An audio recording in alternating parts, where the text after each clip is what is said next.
Penginderaan jauh dikenal juga dengan istilah indera. Penyebutan ini berasal dari istilah remote sensing. Penginderaan jauh sebagai ilmu atau seni dalam memperoleh informasi tentang objek, daerah, atau gejala melalui analisis data yang diperoleh tanpa kontak langsung terhadap objek.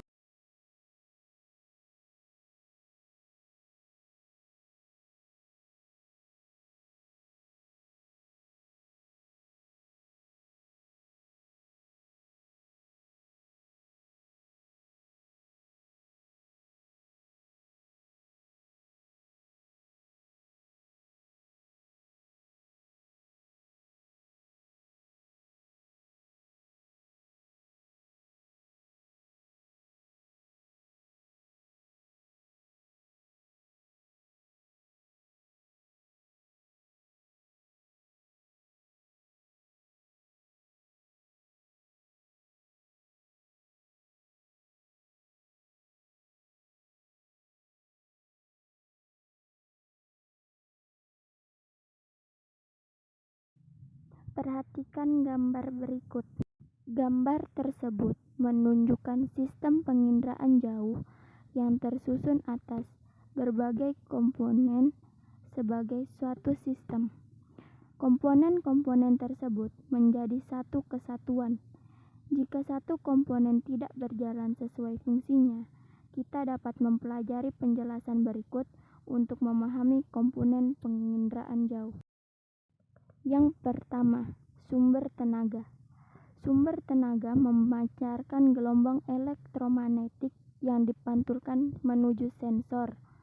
Sumber tenaga yang digunakan dalam sistem penginderaan jauh berupa sumber tenaga aktif dan sumber tenaga pasif. Yang kedua, atmosfer. Atmosfer berfungsi meneruskan cahaya atau gelombang elektromagnetik sehingga. Ketiga, sensor dan wahana. Fungsi sensor yaitu sebagai alat rekam objek.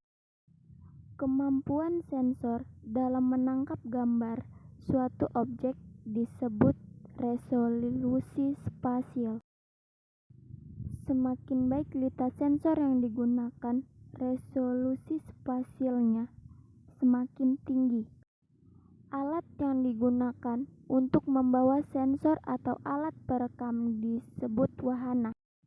Wahana yang digunakan seperti pesawat terbang, satelit, dan balon udara. Yang keempat, perolehan data.